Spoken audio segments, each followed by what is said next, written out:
Okay, let's jump right into this. Welcome to a brand new explainer. I am so incredibly excited to unpack today's source material with you, because we are looking at a masterful, deeply psychological fable called The Architect of Frozen Logic. We're going to explore this terrifying space where the desire for peace actually morphs into the ultimate trap. Now, to really grasp the weight of this story, we're going to do something a little bit different today. I want you to put yourself in the shoes of the traveler. Imagine you're me. You've reached the end of a long, agonizing journey. It's quiet, but as we look back at exactly how you got here, we're going to see that this quiet is actually the sound of a closing trap. Section 1. The Tomb of Peace and a Confession from the Vault. So, look around this gray, frozen vault with me. You feel a profound peace, right? I mean, the exhausting friction of life has finally stopped. But this is actually the confession of a ghost who just doesn't realize he's dead yet. You genuinely mistook this paralysis for the peace of the stars. And that is the absolute tragedy of this source material. This perfect, unbothered peace you're feeling, it isn't nirvana. Actually, scratch that. It's terminal decay. You've essentially traded the endless sky for a ceiling. So how on earth did someone seeking greatness end up in a static tomb like this? Let's rewind to Section 2, The Mirror in the Mud and the Burning Ambition. Think back to before the Frozen Vault. You were walking through this strange city of mirrors in the mud, right? Staring up at these distant, completely unattainable stars. Your soul was this chaotic forge. Your chest literally burned with ambition. And yes, it was exhausting. It was so raw and it was painful. But it was the logic of the crucible. It was the necessary friction required for genuine, personal growth. You were out there looking for the Red Spectre, this legendary architect who could take that painful fire of imagination and forge it into a life-affirming mythos. You wanted the pain of your life to actually mean something. You were searching for the Red Spectre, seeking the fire of imagination and the necessary pain of growth, but instead, in the shadows you found the ghastly ghoul of revelation, the uncanny spectre. It didn't radiate any heat at all. Instead, it offered this clinical detachment, a terrifying quiet that tapped directly into the Thanatos drive. You know, that hidden, utterly exhausted impulse we all sometimes get where we just want the struggle to stop. Which brings us to Section 3, the architecture of entrapment and the seduction of logic. Step inside. Bind your fluid spirit. End the friction. The ghoul didn't speak, you see. It echoed.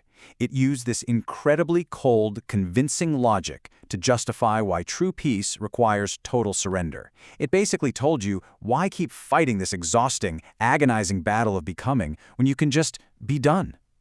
To a weary, burned-out mind, that kind of clinical detachment doesn't sound like a prison sentence at all. No way. It sounds like a cure. And the mechanism for this trap? It was structure.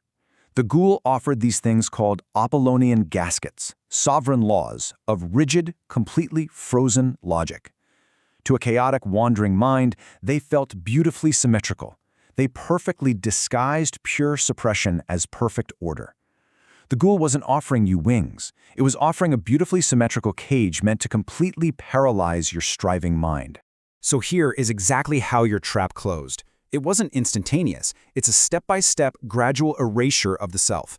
First, you willingly sign contracts in disappearing ink, happily accepting these rigid terms of order.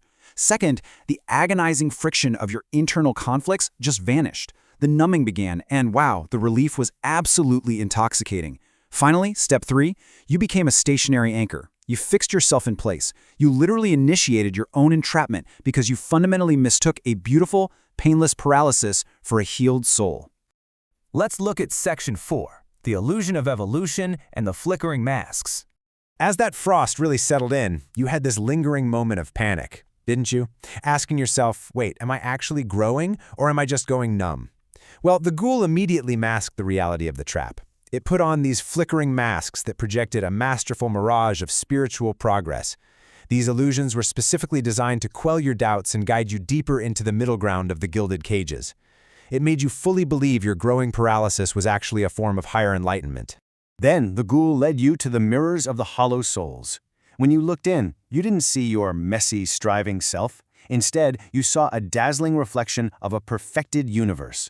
A place where no one weeps, no one fights, and crucially, absolutely nothing changes. It was just so seductive.